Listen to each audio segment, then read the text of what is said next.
Hello ladies and gentlemen, I am the Omni viewer, and welcome to part 2 of the Godzilla vs. King Ghidorah Atomic Roast. Now I'm sure you're wondering why I split this review into 3 parts. Well, it's not just a lazy reference to King Ghidorah having 3 heads. You see, up until now, Godzilla vs. King Ghidorah has just been a bad movie. But this scene, this scene right here is where the movie goes from bad to awful, even downright disturbing. And even though it's barely 3 minutes long, I'm gonna need a lot of space to cover everything wrong with it. And I'm gonna warn you right now, some of it is going to get uncomfortable. So, Emmy has come here to explain that everything we were told about the future of Japan was a lie. Godzilla never destroys Japan, nor does any kaiju for that matter. In fact, 1992 is the beginning of Japan's golden age. We stole the time machine. We had to have it in order to carry out the plan that we had for Japan. We made up the story about Godzilla. He never does destroy Japan. Japan will become even stronger, the richest nation of the 21st century. And then in the 22nd century, Japan will be bigger than China, America, and all of Europe. No organization or government can control Japan, not even the Earth Union. Oh, where to begin with this scene? Let's start with how it completely ruins Emi's character. You may recall that before coming to see Terazawa, she had this to say to her cohorts. We came here to warn these people. We came back here to tell them their country was in danger. Now you've double-crossed them with what you're doing. You've gone too far. Now, this line implies that the disasters which befall Japan did happen. But Wilson and Glenn Chico were going off script, and she had no idea that their plan was to make King Ghidorah. But in this scene, we now know that the disaster doesn't happen at all. And she knew this the whole time.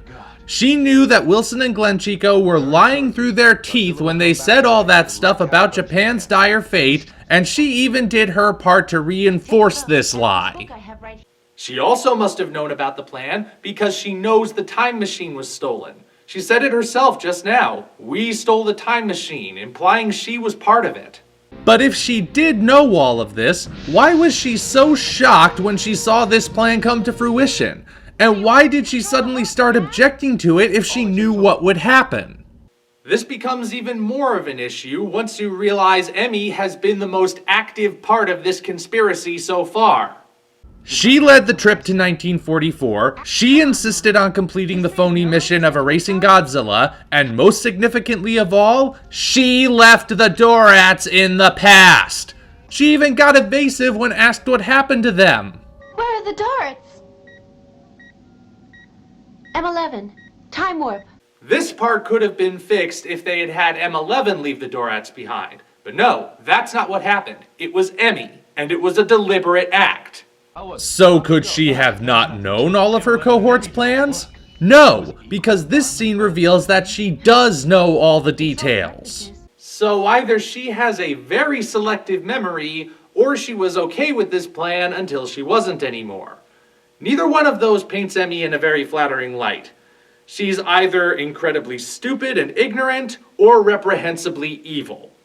Yet following this scene, the movie decides that Emmy switching sides is enough to absolve her of any blame for what has happened and will happen. Why, you may ask? Well, as far as I can tell, it's because Emmy is Japanese, whereas Wilson and Glenn Chico are American. I warned you up front this would get uncomfortable. Let's put this in the context of history. At around the same time this movie was released, a piece of shocking news made its way to American shores. It seems that Japanese schools had been teaching students a very different version of World War II for many years, and it was a version that carried some disturbing implications. According to the textbooks, Imperial Japan was trying to bring enlightenment and civilization to the primitive islands it took under its gentle wings, but then the big bad American war machine decided it didn't like that and crushed it under the heel of its mighty boot. The atrocities committed by the Japanese Empire, such as the bombing of Pearl Harbor, the Nanking Massacre, the experiments of Unit 731, the presence of so-called comfort women, and the horrific ways they treated prisoners of war, were all barely discussed, if they were even mentioned at all. Needless to say, this was kind of a disturbing revelation. After the war, when confronted with the atrocities that had been committed, Germany became contrite to the point of self-flagellation, whereas Japan swept everything under the rug and pretended none of it happened. So much for that old saying about history being written by the victors. Knowing this puts a very different spin on Godzilla vs. King Ghidorah, turning it into a somewhat disturbing piece of neo-imperialist propaganda. For this scene in particular, we learn that thanks to an economic boom, Japan will once again go on a world tour, snatching up entire continents as its own, only this time through monetary transactions rather than military might. It'll buy up nations. South America and Africa. This makes Japan the biggest, most powerful nation in the world. Even the Earth Union, which exists to put all nations on equal footing, has no control over it. Hence why Wilson and Glenchico have gone back in time. They want Japan to be on equal footing with everyone else. And yet, this goal of keeping one nation from lording over all the others is viewed as a bad thing. How dare these horrible, rotten Americans keep us from fulfilling our manifest destiny a second time? And this ties right back to the scene set in World War II. I used the term manifest destiny just now very deliberately, because the mindset of Imperial Japan at the time was that it was their destiny to conquer all of these islands and expand their empire, even if that meant slaughtering the natives, which they frequently did. Now, remember the scene on Lagos Island? A line was thrown in earlier where that one crazy guy speculates the dinosaur was probably just protecting its own territory from invasive creatures rather than taking sides in a conflict. I think maybe it wasn't really protecting us, but that it was only trying to protect its own territory. I have a very hard time believing that, because the dinosaur only attacks the American soldiers. He never once even looks at the Japanese soldiers. In fact, it's implied that the dinosaur and Japanese soldiers had already crossed paths and the dinosaur didn't care.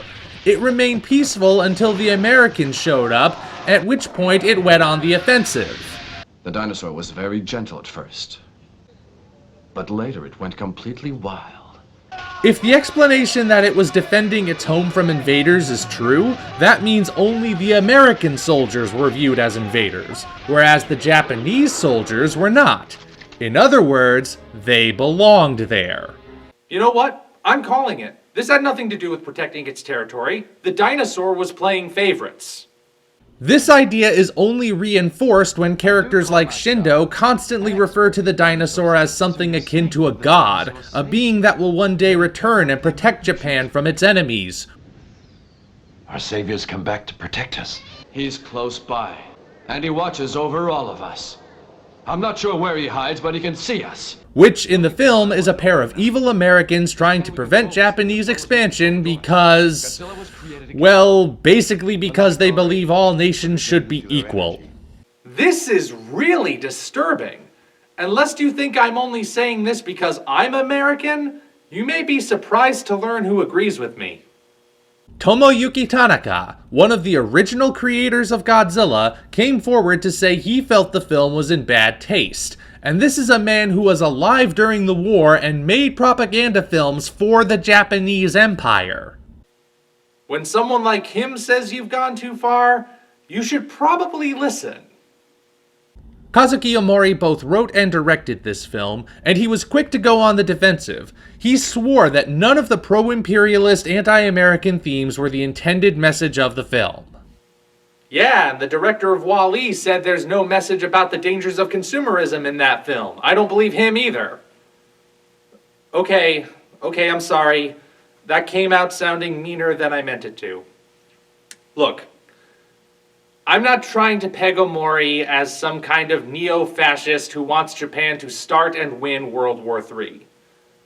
These pro-imperialist views are in the movie, of that I am certain, And as both writer and director, Omori is the one who put them there. But really, he is just a product of his culture. The same as me, you, or heck, anyone in the world. Look, I realize I probably sound pretty harsh towards Japan right now, so let me make something clear. I get it. I get why the nation of Japan as a whole is still bitter about the war. I won't stand here and pretend that America didn't do its own fair share of atrocities during the war. After Pearl Harbor, America rounded up any citizen of Japanese descent and locked them in internment camps. During the war, America firebombed a lot of Japanese cities, which resulted in a lot of civilian deaths. And yes, America dropped the nukes. Regardless of whether or not it was inevitable, regardless of how many years it may have shaved off the war, it still happened. But that's the nature of war, and war is hell. No individual comes out of a war free of scars, and no nation comes out of a war free of bloodstains. This I know to be true, and I also know that anyone who does not learn from history is doomed to repeat it. Now, over the years, there has been a push towards Japan confronting what it did during the war and learning to cope with it. But it's been pretty slow going thus far. Well, I hope you now understand why I had to cover this scene in its own video. We have not yet seen the last of its effects on this film, but for now, I think we're ready to move on to see the rest of the story. So, stick around for part 3.